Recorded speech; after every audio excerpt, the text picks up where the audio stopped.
இப்போ மதியத்துக்கு மேல சிவி சண்முகம் தரப்பு கொடுத்திருக்காங்க. அப்ப அதிமுக ரெண்டா பிரிஞ்சிருக்கா அப்படின்ற சந்தேகம் எங்களுக்கு ஆட்டோமேட்டிக்கா வருது. இதுக்கு என்ன பதில் சொல்றீங்க? அதுக்கு உங்களுக்கு அவங்க ப்ரூவ் பண்ணிட்டாங்க, நீங்க சட்டசபையில கொடுத்துட்டாங்க, நீங்க தானே சொல்றீங்க. அவங்க ஒன்றும் ப்ரூவ் பண்ணலையா? அதை நாங்க கொடுத்துட்டோன்ற லெட்டர் நீங்க யாரும் காட்டுங்க? எந்த மீடியால காட்டுச்சா? எந்த மீடியால காட்டுங்க? மீடியா காட்டுங்க, அதிகாரப்பூர்வமான லெட்டர் காட்டுங்க. இருங்க சார், பாருங்க, ஒருத்தர் பேசுங்க, நாங்க பதில் சொல்றோம். பதில் சொல்ல வடுக்காம இல்ல, ஒருத்தர் கேளுங்க, தயவுசெய்து ஒருத்தர் கேளுங்க, பதில் சொல்றோமே. அந்த லெட்டர் அதிகாரப்பூர்வமான லெட்டரா? அதை காட்டுங்க மீடியால. அதை விடுங்க.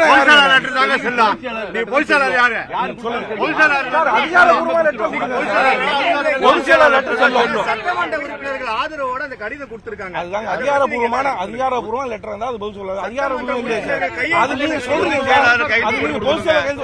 சொல்லுங்க. உண்மையிலேயே தொண்டர்கள் யாரு பக்கம் இருக்கிறாங்க? இன்னொரு பொதுச் செயலாளர் அப்படின்ற ஒரு முகம் வேற ஒருத்தர் உண்மையிலேயே இவரை விட தகுதியானவர்கள் யாராவது இருக்காங்களா?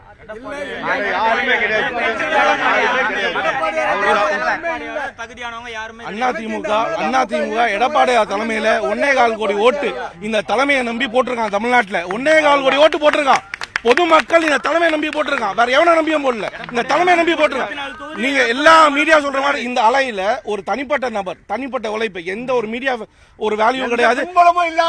எந்த ஃபேஷியல் ஒரு சாமானிய தொண்டை, எங்க தலைவர் சொன்ன ஒரே வார்த்தை, எங்க சாமானிய தொண்டை இன்னைக்கு அவன் ஒரு உயர்ந்த பதவியில வந்து பொதுச்செயலாளர் வந்து எலெக்ஷனை ஃபேஸ் பண்ணி எல்லாரும் எங்க உள்கட்சி பிரச்சனையே நாங்க 5 வருஷமா சந்திக்கிற அளவுக்கு தான் இந்த மீடியா எங்களை ஃபேஸ் பண்ணதே ஒழிய எங்களோட போர்ட்ரேலையோ இல்ல அவரோட சண்டையோ அவர் எப்படி இவங்க மேம்பட்டு வந்தாரோ எந்த ஒரு பின்பலமும் இல்லாத ஒரு தனிப்பட்ட நபர். அவரோட உழைப்புல தாங்க 1.25 கோடி ஓட்டு விழுந்திருக்கு.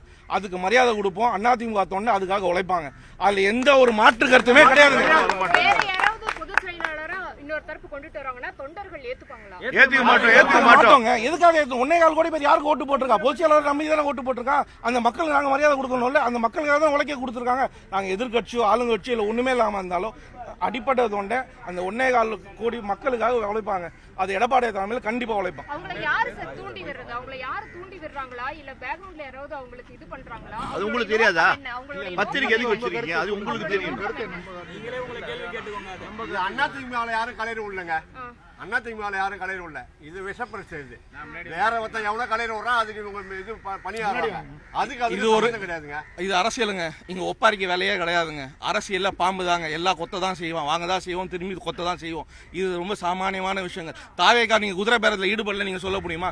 எங்கேயாவது ஒரு நாட்டில் 2 கம்யூனிஸ்ட் பார்ட்டி என்ன சொல்றாங்க, உங்களுக்கு கொண்டு போய் நாங்க அங்கேயும் கூட்டணியில இருக்கோம், இங்கேயும் ஆதரவு கொடுக்குறோம்ன்றா. இந்த நிலைப்பாடை பத்தி மீடியா எதுவுமே பேச மாட்டீங்க. இது நிலைப்பாடா?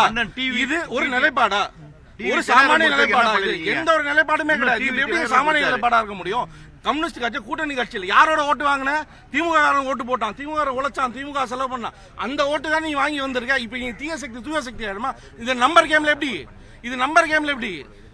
ஒருவேளை அவங்க பொது செயலாளரை மாற்றணும் அப்படின்ற முயற்சிகள்ல இன்னொரு தரப்பு யாரெல்லாம் முடியாதுமா?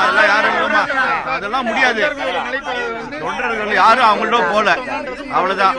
குதிரை பேரத்தில் ஈடுபட்டு இருக்கிறாங்க. குதிரை பேரத்தை நாங்க முறியடிப்போம்.